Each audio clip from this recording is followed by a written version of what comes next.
Sunday মানে ছুটির দিন, কিন্তু জিম থেকে ছুটি নিতে আমার একদমই ইচ্ছা করে না। তাই দুপুরবেলা কিন্তু 3টে নাগাদ আমরা চলে যাই দুজন মিলে জিম করতে। জিম করতে এখন বেশ ভালোই লাগে, আর সোমবার যেহেতু বন্ধ থাকে অ্যাবসেন্ট করা একদমই যাবে না। তো জিম থেকে বেরাই 5:30 পৌনে 6টা নাগাদ, একদম ফ্রেশ হয়ে ওখান থেকে বেরিয়ে আমরা যাওয়ার কথা ছিল বন্ধুর বাড়িতে। বন্ধুর বাড়ি যাওয়ার পথে দেখলাম যে এখানে ভুট্টা বিক্রি হয়েছে, তাহলে একটু ভুট্টা নিয়ে নিই সবার জন্য। তো ভুট্টা নিয়ে এসেছিলাম, ভুট্টা খেলাম সবাই মিলে। তারপরে কিন্তু ওখানে কিছুক্ষণ বসে বন্ধুর বাড়ি থেকে আমরা সবাই মিলে বেরিয়ে যাই একটু ঘুরতে গেছিলাম হচ্ছে গঙ্গার ঘাটে। এটা হলো হাওড়ার ওপারই আর একটা জগন্নাথ ঘাটটার নাম খুবই সুন্দর। আমি তো এখানে ফার্স্ট টাইম আসলাম। আর যেহেতু সামনে 15 আগস্ট, যখন হাওড়া ব্রিজটাকে খুব সুন্দর করে লাইট দিয়ে সাজিয়েছে, বেশ ভালো লাগছিলো দেখতে। আর সামনে হাওড়া স্টেশন, ওখানে কিছুক্ষণ দাঁড়িয়ে ফটো তুলে ওখান থেকে বেরিয়ে যায়। আই থিঙ্ক এটা বড় বাজারের কাছেই হবে। একটা কলকাতা ফেমাস চাট দোকান দেখতে পাই আমরা, তো সেখান থেকে কিন্তু আমরা খেয়েছিলাম পাপড়ি চাট, আমি আর অনিতা।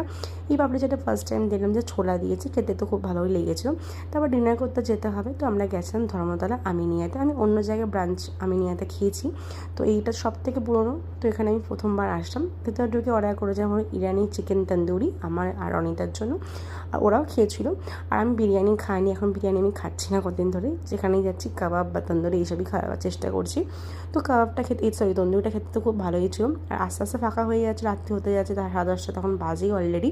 তো চলো এবার বাড়ি যাওয়ার পালা। আমরা 11:30 এরকম নাগাদ ওখান থেকে অলরেডি বেরিয়েই যাই। তো এই ব্লগটা একটুখানি যদি তোমাদের ভালো লেগে থাকে লাইক কমেন্ট সাবস্ক্রাইব করো। দেখা হবে নেক্সট ব্লগে। সবাই খুব ভালো থেকো, টাটা, গুড নাইট।